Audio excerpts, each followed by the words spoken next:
도대체 이 기괴한 글자가 뭘까요? 부산 대연터널 위에 꾀끼 깡꼴 끈이라는 이상한 문구가 설치되었습니다.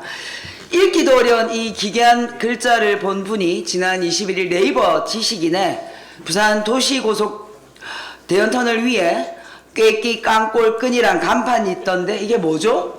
라는 질문을 하고 난 뒤 알려지기 시작했습니다. 누리꾼들이 이 질문에 답하기 위해 조사를 시작했고 결국 박형준 부산시장의 유튜브 채널인 박형준의 생각TV에서 관련 내용을 확인했습니다.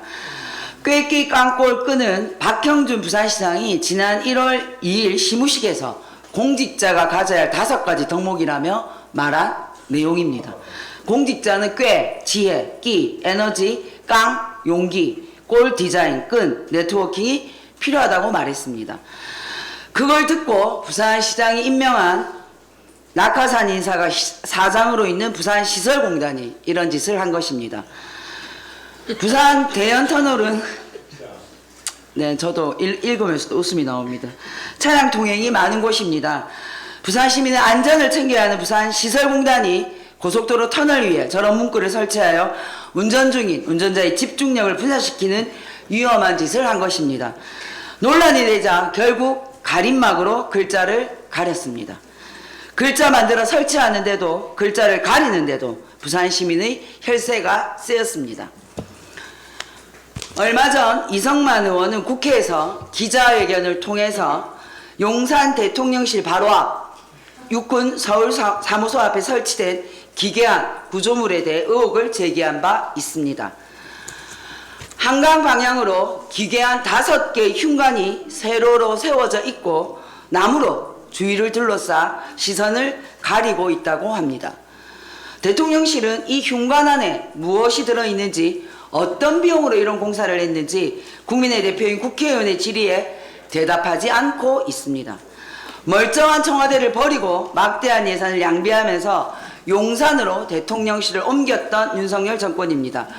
대통령실을 옮긴 이유가 무엇일까 하는 의혹이 계속 제기되고 있습니다. 무속 관련, 천공 관련설도 있습니다. 그렇게 옮긴 용산 대통령실 앞에 도대체 무슨 일을 한 것인지 밝혀야 할 것입니다.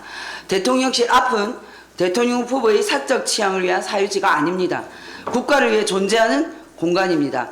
이 5개의 세로로 심은 흉관은 무엇입니까? 국방부는 모른다고 하니 대통령실이 답해야 합니다. 참으로 기괴한 윤석열 정권이고 그 윗물이 아래로 흘러내려와서 박형준 부산시장도 꾀, 끼, 깡, 꼴, 끈 기괴한 짓을 하고 있는 것은 아닌지 참으로 나라가 걱정입니다. 대통령실이 이런 기괴한 행위를 버젓이할 수 있는 근본 원인이 무엇일까 생각해 봤습니다. 방통위와 방심위를 동원해서 방송사를 점령하고 용산 대통령실 잔디밭에 기자들을 모아서 김치찌개와 계란말이를 대접하면 국민의 눈과 귀를 가릴 수 있다고 생각하는 윤석열 정권의 정신 상태가 근본 원인입니다. 윤석열 대통령은 이제라도 대통령 선거 때 손바닥 위에 쓴 왕자를 지워야 할 것입니다. 귀환은 왕이 아니라 국민의 종복입니다.